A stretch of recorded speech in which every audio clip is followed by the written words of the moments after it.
Hello সবাইকে, চলে এসেছি সুন্দরবনের পার্ট 2 ভিডিও নিয়ে।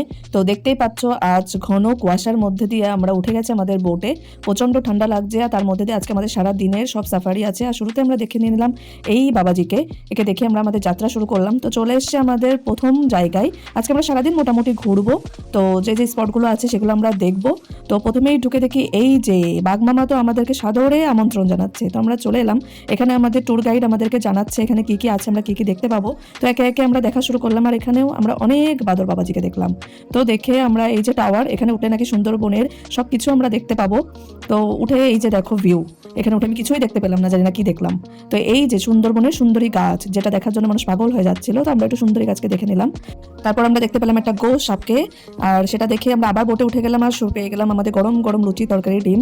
আর তারপর আমরা চলে গেলাম একটা গভীর অরণ্যে, সেখানে আমরা বিভিন্ন গাছপালা দেখবো যেগুলো আমরা ছোটবেলায় আঁকাতাম। আর সেটা দেখতে দেখতে দেখো এই যে দুজনে রোপণ বেঁচে দিচ্ছে। তারপর আবার আমরা বোটে চলে এলাম, একটু অনেকক্ষণ ধরে সূর্য বাবাজিকে ডাকার পরে ঝলমলে রোদ বেরিয়েছে।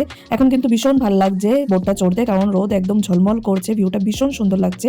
তার মধ্যে চলে এসছে গরম গরম চিংড়ি পাকোড়া। তো আমরা ভীষণ এনজয় করছিলাম, এই জার্নিটা ভীষণই ভালো ছিল। আমার মার তো খুব ভালো লাগছে। আর সেই সব খেয়ে একটা মস্ত ঘুম দিচ্ছে, এই দেখো এই যে ঘুমন্ত পড়ি, আর সামনেও এই হাওয়ার মধ্যে আরামের মধ্যে একটা ঘুমও দিয়ে নিল এরা। বাহ, ভীষণ কিন্তু ভালো লাগছে না? আর কি করা যাবে। তারপর আমাদের চলে এলো আবার চা, আর এই যে সব রোদ পোহাচ্ছে, আজকে বেশ সুন্দর আবহাওয়া, বেশ সুন্দর লাগছে। আমার গপু কিন্তু এসছে, গপু মায়ের সাথে ঘুরছে, রোদ পোহাচ্ছে, নদী দেখছে, সুন্দরবন ঘুরছে। তো তারপর নেমে গেলাম আমাদের সেকেন্ড ক্যাম্পে। এখানে আমরা হাঁটার জন্য এসেছি, বলছে এখানে হেঁটে নাকি জঙ্গল দেখতে হবে, দুই সাইড ধরে এভাবে হেঁটে যেতে হবে, দুই সাইডে জঙ্গল দেখতে হবে, যদি কোনো তুমি পশু পাখি দেখতে পাও, বাঘ বাবাজি যদি দেখা পাও। তো আমরা হাঁটতে হাঁটতে বাঘ বাবাজি তো দেখা পেলাম না, কিন্তু তার পায়ের ছাপ দেখলাম, এই যে তার সব পায়ের ছাপ। তো অনেক দূরে দেখলাম দুটো হরিণ বসে আছে। এরকম ছাড়া পশু পাখি দেখতে কিন্তু খুব ভালোই লাগে, তো আমরা হরিণটাই দেখতে পেয়েছি, আর তেমন কিছু দেখতে পাইনি। তো আমরা হরিণগুলো দেখেই আবার বোটে চলে এসেছি। আর আমাদের লাঞ্চ দিয়ে দিয়েছে, আজকে আছে ডাল, এদিকে তরকারি একটা, তারপর কিন্তু ছিল এটা ভেটকি মাছ, আর এদিকে ছিল তোমার পাবদা মাছ। তো মাছগুলোর সাইজ তোমরা দেখতেই পাচ্ছ, বেশ ভালোই ছিল, আজকে রান্নাবান্নাও ভালো ছিল। তারপর ছিল চাটনি পাঁপড়। সেগুলো খেয়ে আবার আমরা চলে এলাম একটা পার্কে।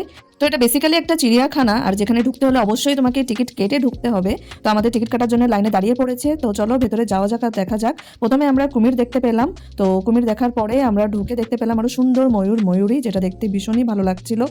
আর অবশেষে কিন্তু আমরা সেই বাঘ বাবাজির দেখা পেলাম, সে চিড়িয়াখানায় বন্দি অবস্থাতেই দেখা পেলাম, আর কি করব। তারপর এদের অনেক মাখামাখি খেতে ইচ্ছা করলো, এটা মাখা ওটা মাখা, আর আমার এদিকে পানের দোকান থেকে পান খাওয়ার ইচ্ছা করলো। তো সুন্দর তেঁতুল মাখা নিয়ে নিল, এটা কিন্তু খেতে খুবই ভালো ছিল, কাঁচা তেঁতুল ছিল, তো খুব ভালো লাগছিল খেতে। আর এ নিয়ে নিল পান। তো সারাদিন ঘুরে রাতে চলে এসে আমরা পেয়ে গেলাম ফ্রাইড রাইস আর চিকেনের সাইজটা কিন্তু দেখতেই পাচ্ছ। তো আসবো সুন্দরবন ট্যুর লাস্ট ভিডিও নিয়ে, আজকের মতো টাটা।